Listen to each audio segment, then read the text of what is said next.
श्री स्वामी समर्थ। एका गावामध्ये वासू नावाचा दूधवाला राहत होता। त्याच्याजवळ 2 म्हैस होत्या।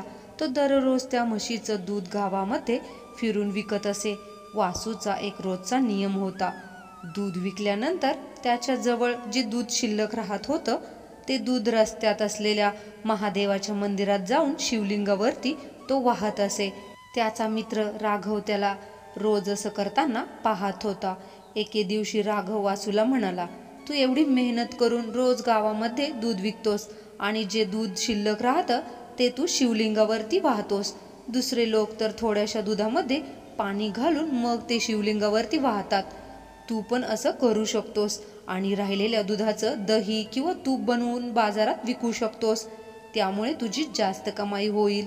यावर वासू म्हणतो, राघव, महादेव माझे वडील आहेत म्हणून मी त्यांची भक्ती आणि सेवा करतो।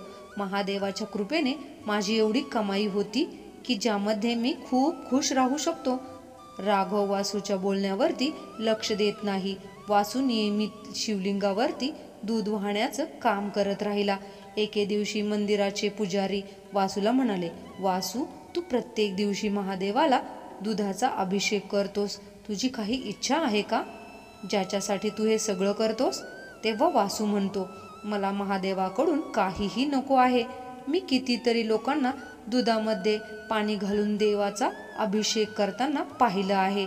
ते पाहून मला वाटलं, महादेव पाणी घातलेलं दूध पिऊन महादेव अशक्त तरी होणार नाही ना, म्हणून मी त्यांना रोज दुधाचा अभिषेक करतो।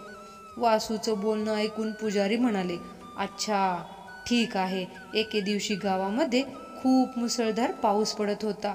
त्यामुळे वासू दूध विकण्यासाठी जाऊ शकला नाही। त्यामुळे त्याचं सगळं दूध शिल्लक राहिलं होतं। त्यानं विचार केला की एवढं दूध शिल्लक आहे तर मी महादेवाला अभिषेक घालतो। असा विचार करून वासू दूध घेऊन मंदिरात पोहोचला। मंदिरात त्याला पुजारी भेटले आणि पुजारी म्हणाले, वासू, हे तर खूप सारं दूध आहे। एवढ्या दुधाचा अभिषेक केला तर हे दूध वाहून खराब होऊन जाईल।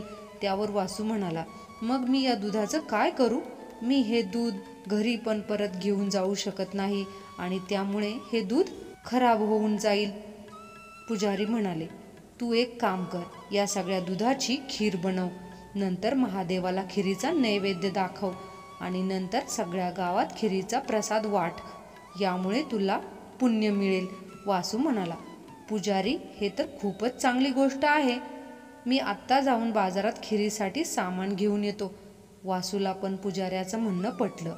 तो बाजारात जाऊन खिरीचं सामान खरेदी करतो आणि सगळ्या दुधाची खीर बनवून त्याचा महादेवाला नैवेद्य दाखवतो आणि नंतर सगळ्या गावामध्ये खिरीचा प्रसाद वाटतो। इकडे कैलास पर्वतावर महादेवाच्या तोंडावरती खीर लागली। हे पाहून देवी पार्वतीने महादेवांना विचारलं की तुमच्या चेहऱ्यावरती ही खीर कशी काय लागली?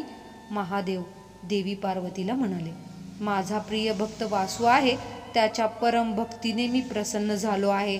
तो मला त्याचा जन्मदाता समजून मला नित्य नियमाने दूध आणि खिरीचा नैवेद्य दाखवतो। तो माझी काळजी करतो आणि मला पाणी न घातलेल्या दुधाने अभिषेक करतो। माझ्या या निर्मळ भक्ताला वाटतं पाणी घातलेलं दूध पिऊन मी अशक्त होईल, म्हणून हा पाणी न घातलेल्या दुधाने माझा अभिषेक करतो। देवी पार्वती म्हणाली, प्रभू, मग तर तुमच्या या भक्तावर कृपा करण्यासाठी त्याची एक परीक्षा घ्या। महादेव म्हणतात, मग उशीर कशाला करायचा? देवी पार्वती, आपण आत्ताच पृथ्वीवरती जाऊया आणि आपण भक्त वासूची परीक्षा घेऊया। महादेव आणि देवी पार्वती एका शेठ आणि शेठाणीचं रूप घेऊन पृथ्वीवर येतात आणि वासूच्या घरी जातात। वासू त्यांना नमस्कार करतो आणि म्हणतो, तुमचं माझ्याकडे काय काम आहे का? मग भोलेनाथ, जी शेठचं रूप घेतलेलं असतात, ते म्हणतात, आम्ही तुझ्याबद्दल खूप काही ऐकलं आहे। तू नेहमी ताजं आणि शुद्ध दूध विकतोस, म्हणून आम्हाला पण तुझ्याकडून दूध विकत घ्यायचं आहे। तू रोज सगळं दूध आम्हाला विकत जा। शेठाणीचं रूप घेतलेली देवी पार्वती म्हणते, आम्ही रोज तुझं सगळं दूध खरेदी करतो, म्हणजे तुला गावामध्ये फिरून दूध विकण्याची गरज नाही। आमचे लोक तुझ्याकडे येऊन दूध घेऊन जातील आणि तुला पैसे देतील।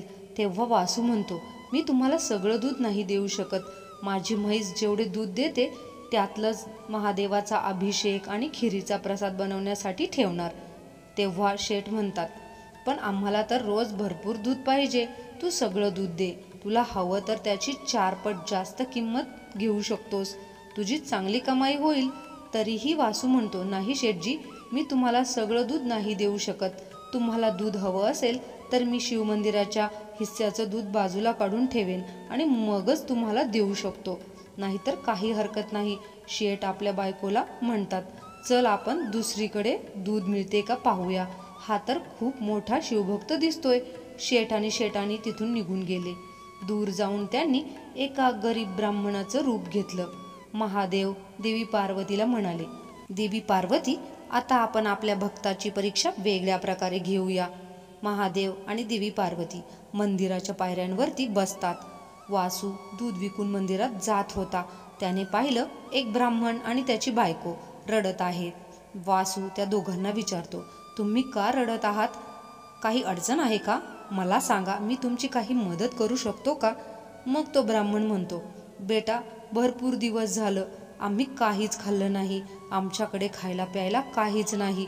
वासू म्हणतो, तुम्ही काळजी करू नका.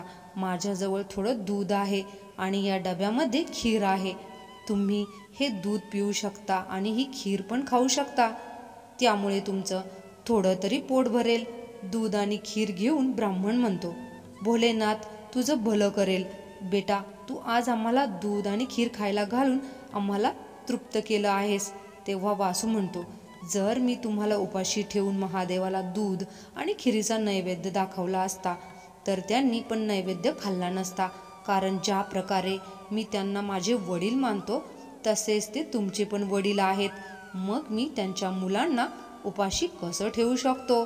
म्हणून मी हे दूध आणि खीर तुम्हाला दिली. मग ब्राह्मण म्हणतो, पण बेटा, हे दूध आणि प्रसाद तर तू महादेवासाठी आणलं होतंस आणि तू आम्हाला दिलंस. तू तुझा नियम मोडलास. वासूचा गोड स्वभाव आणि पवित्र विचार ऐकून महादेव आणि देवी पार्वती आपल्या खऱ्या रूपामध्ये येतात. त्यांना पाहून वासू त्यांना नमस्कार करतो. मग महादेव म्हणतात, वासू, मी तुझ्या खऱ्या भक्तीवर प्रसन्न झालो आहे. तुला हवा तो वर मागू शकतोस. तेव्हा वासू म्हणतो, प्रभू, मला तुमच्या भक्तीशिवाय काहीही नको आहे. मला तुमची भक्ती आणि सेवा करून जो आनंद मिळतो त्याच्यापेक्षा अजून काहीही नको. महादेव म्हणतात, वासू, तू माझा खरा भक्त आहेस. आजपासून तुझ्या आयुष्यात दुःख नाही राहणार. माझा आशीर्वाद नेहमी तुझ्याबरोबर असेल. वासूला आपला आशीर्वाद देऊन महादेव आणि देवी पार्वती अंतर्ध्यान होतात. त्यानंतर वासूचं आयुष्य सुख आणि समृद्धीने भरून जातं. जर तुम्हाला ही कथा आवडली असेल तर व्हिडिओला एक लाईक अवश्य करा आणि अशीच नवनवीन कथा ऐकण्यासाठी आपल्या चॅनलला सबस्क्राईब करा. श्री स्वामी समर्थ. जय जय स्वामी समर्थ.